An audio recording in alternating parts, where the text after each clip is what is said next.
नमस्कार, आप देख रहे हैं भारत टाइम्स न्यूज और मैं हूं आपके साथ कंचन। उत्तर प्रदेश विधानसभा के शीतकालीन सत्र के दूसरे दिन डेंगू पर विपक्ष के सवालों का सीएम योगी ने करारा जवाब दिया। खासकर उन्होंने नेता प्रतिपक्ष पर हमला करते हुए कहा कि प्राइवेट हॉस्पिटल में इलाज के संबंध में जो वक्तव्य दिया गया है तो याद रखना कि ये डबल इंजन की सरकार है, ये कहती नहीं बल्कि करके भी दिखाती है।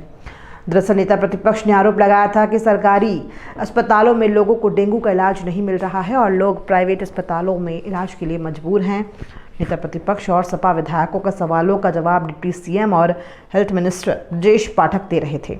विपक्षी विधायकों के शोर शराबे के बीच सीएम योगी खड़े हुए और उन्होंने चुन चुनकर सारे आरोपों का जवाब दिया। सीएम योगी ने कहा कि विपक्ष ने डेंगू पर जैसा प्रश्न किया वैसा ही उसका उन्हें उत्तर मिल रहा है। जब प्रश्न ही उल्टा था तो उस उल्टे प्रश्न को सही करने का प्रयास था। अभी आपने आधा ही जवाब सुना है, पूरा सुनेंगे तो संभवतः पुराना इतिहास याद आने लगेगा। सीएम योगी ने कहा कि डेंगू को लेकर सरकार पहले से ही अवेयर थी।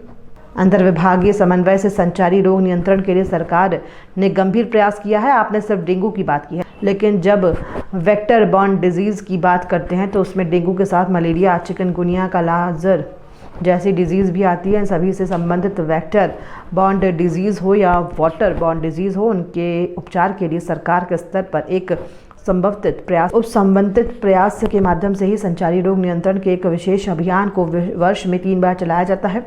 पहले 15 दिन अवेयरनेस के साथ साथ अंतर विभागीय समन्वय से स्वास्थ्य विभाग नोडल विभाग होने के नाते सभी अन्य विभागों के समन्वय से इन कार्यक्रमों को नियंत्रित करता है। इसके बाद दस्तक अभियान के माध्यम से डोर टू डोर जाकर यदि कोई भी व्यक्ति बुखार से पीड़ित है तो उसे नज़दीक के स्वास्थ्य केंद्र में उपचार की सुविधा दिलाने की व्यवस्था करना शामिल है। सीएम योगी ने उत्तर प्रदेश में क्षेत्रवार बीमारियों का जिक्र करते हुए कहा कि उत्तर प्रदेश 25 करोड़ आबादी का राज्य और स्वाभाविक रूप से अलग अलग क्लाइमेटिक जोन होने के नाते अलग अलग क्षेत्र में अलग अलग बीमारियां देखने को मिलती हैं। जैसे आप ईस्टर्न यूपी से चलकर के नेपाल की तराई से लेकर सहारनपुर तक देखेंगे तो इंसेफेलाइटिस से पूरा क्षेत्र प्रभावित था। अगर आप बरेली और बदायूं के आसपास के क्षेत्र को देखेंगे तो ये मलेरिया से ज़्यादा संक्रमित रहता था। वाराणसी से प्रयागराज, लखनऊ, कानपुर होते हुए फिरोजाबाद और आगरा तक पहुंचेंगे तो ये पूरा क्षेत्र डेंगू से प्रभावित है। बुंदेलखंड क्षेत्र में देखेंगे तो ये पूरा क्षेत्र चिकनगुनिया से प्रभावित है। बिहार से सटे हुए जो क्षेत्र हैं वहाँ पर कालाजार ज़्यादा प्रभावी रूप से देखने को मिलता था। उन्होंने कहा कि आपने सिर्फ डेंगू की चिंता की, डेंगू पूरी तरह से नियंत्रण में है, जो सरकार के द्वारा समय से उठाए गए कदमों का परिणाम है। सीएम योगी ने डेंगू के विषय में कहा कि ये एक प्रकार का फ्लू है, इसका अपना एक साइकिल होता है। मुझे आश्चर्य होता है कि जो सदस्य ये विषय उठा रहे थे वो अब जब चिल्ला रहे थे तो मुझे उनके स्वास्थ्य की भी चिंता हो रही थी। आपने जो बात कही है वो ब्लड ट्रिप नहीं है, उसको प्लेटलेट्स कहते हैं। वो पर्याप्त मात्रा में हर जनपद में उपलब्ध है। पहले क्या होता था कि हम पूरा ब्लड चढ़ाते थे, हर एक पेशेंट पर पूरे ब्लड की आवश्यकता नहीं है। खासतौर पर जो वायरल जनित बीमारियाँ होती हैं जिनमें डेंगू या बहुत सारे ऐसे वायरस आते हैं जो प्लेटलेट्स काउंट को कम करते हैं, हम उस स्थिति में प्लेटलेट्स की अतिरिक्त आपूर्ति करते हैं। उसके लिए हर जनपद में ब्लड सेपरेटर यूनिट दी जा चुकी है, वे काम कर रही है। हर जगह सरकार के स्तर पर बेहतर प्रयास हुआ है। सीएम योगी ने प्रदेश में स्वास्थ्य ढांचे को लेकर किए गए प्रयासों का जिक्र करते हुए कहा कि प्रदेश के अंदर 10 करोड़ लोगों को आयुष्मान भारत और मुख्यमंत्री जन आरोग्य योजना के अंतर्गत 5 लाख रुपए सालाना स्वास्थ्य बीमा का कवर भी ये सरकार उपलब्ध करा रही है। किसी भी इम्पैनल्ड हॉस्पिटल में, चाहे वो सरकारी हो या प्राइवेट अस्पताल में, उसे सभी सुविधाएं मिल रही हैं। पूरा सदन गवाह है कि हर माननीय सदस्य को सदन के द्वारा अपनी निधि से 25 लाख रुपए सालाना देने का अधिकार दिया गया है।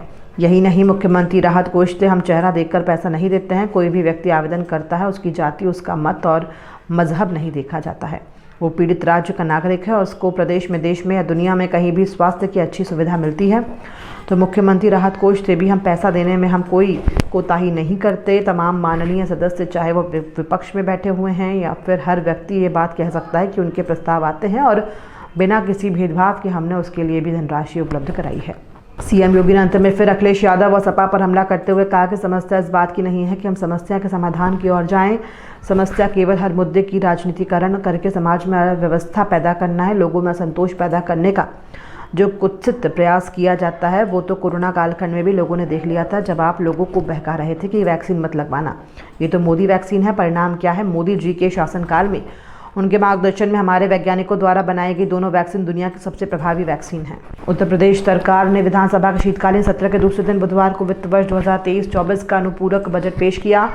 वित्त मंत्री सुरेश खन्ना की तरफ से सदन में 28,760 करोड़ 67 लाख रुपए का बजट प्रस्तुत किया गया। सदन में अनुपूरक बजट पेश करते हुए वित्त मंत्री सुरेश खन्ना ने कहा कि वित्तीय वर्ष 23-24 में प्रस्तावित अनुपूरक बजट का आकार 28,760 करोड़ है। इसमें राजस्व लेखिका व्यय 1946.39 करोड़ रुपए है। पूंजी लेखिका व्यय 9,714 करोड़ रुपए है। प्रस्तावित अनुपूरक मांग में नई मांग की कुल धनराशि 7,421.21 करोड़ रुपए के प्रस्ताव सम्मिलित है। चालू योजनाओं में इसके लिए 21,339.46 करोड़ रुपए के प्रस्ताव है। अनुपूरक बजट प्रदेश में विकास की गति को और रफ्तार देकर सरकार की जो तमाम कार्य योजनाएं हैं ये बजट उनको पूरा करेगा।